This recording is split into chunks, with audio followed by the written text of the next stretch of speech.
Hello and welcome to the academyofworship.org YouTube channel. My name's Chris, and today we're talking about swelling.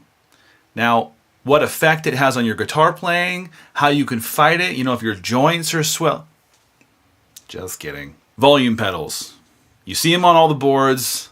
You see guys rocking their foots back and forth. Maybe you want to get into it. You're like, hey, I can go buy one of those things, but how in the world do I use it? Well, this video is going to show you how, or at least how to get started anyway. The good thing is there's not a whole lot to learn. It's just practice after you learn kind of the theory behind it. The bottom line for using a volume pedal for swells is that you're just chopping off the transient, or the front end of the note, so you don't hear the pick strike on the strings. So what you're left with is just the part after you hit the strings. Now, as you may have noticed in the intro video, there's a lot of reverb and delay and ambience all over that sound. So one of the tricks to using a volume pedal to swell is to have something that gives you more tail, lets it bloom, lets it go on longer, so that when you swell into it, it catches it, hangs on to it, and lets it go. So if you've got a volume pedal, try a couple of these things I'm about to show you, and check it out and see how you like it. So first things first, you need a volume pedal. Where do you put it?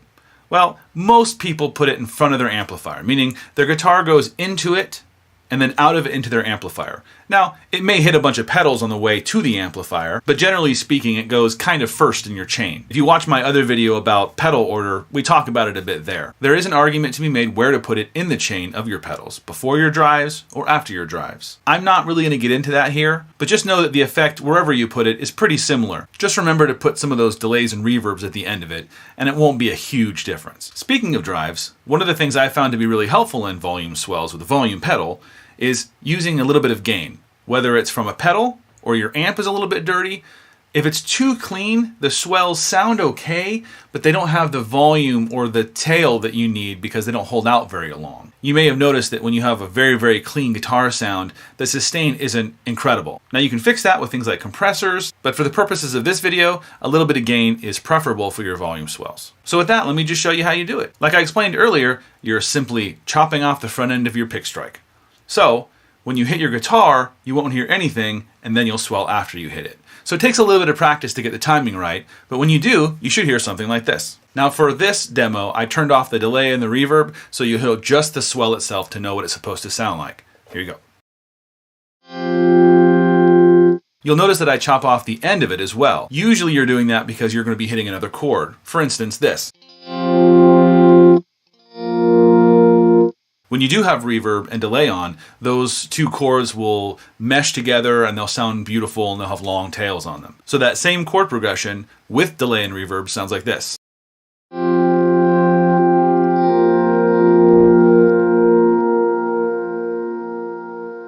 It's beautiful, right? When you have that much of a tail with reverb and delay, something you want to keep in mind is less is more, meaning you don't got to play a whole lot of notes. You don't have to play very often.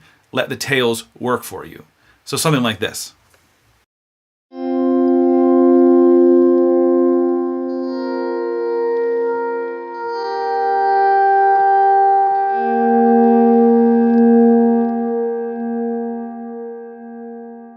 You'll notice I didn't play a ton of notes, and you could even let more time go by between those. And sometimes the song doesn't call for that much. So really just use your ears and make sure that you're playing enough, but not too much for whatever song you're playing. You can see how this would be useful, especially in quiet passages of a song, when there needs to be kind of a pad or a keyboard thing happening.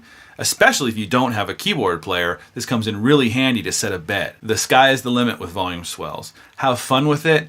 Try it out. It's really cool because you don't get the pick strike, you get just the ambient part after it. And once you add delay and reverb, you get a gorgeous sound. Now don't stop at just those either. Sometimes volume swells sound really cool with vibrato, chorus, flanger, phaser, and like I said before, compression can really do some cool stuff as well. Try it all out. Turn all your pedals on and see what it sounds like. I hope that was helpful. Try it out. Let me know in the comments below how it goes, and also let me know if there's ways you're using it that I'm not even thinking of. If you're new here, I'd love it if you hit the subscribe button. That really helps out the channel. It also helps if you hit the thumbs up button. It lets you know you like this kind of content. Please share it across all your social media and give it to anyone who may need it. And like always, flip some switches, turn some knobs, and I'll see you in the next one.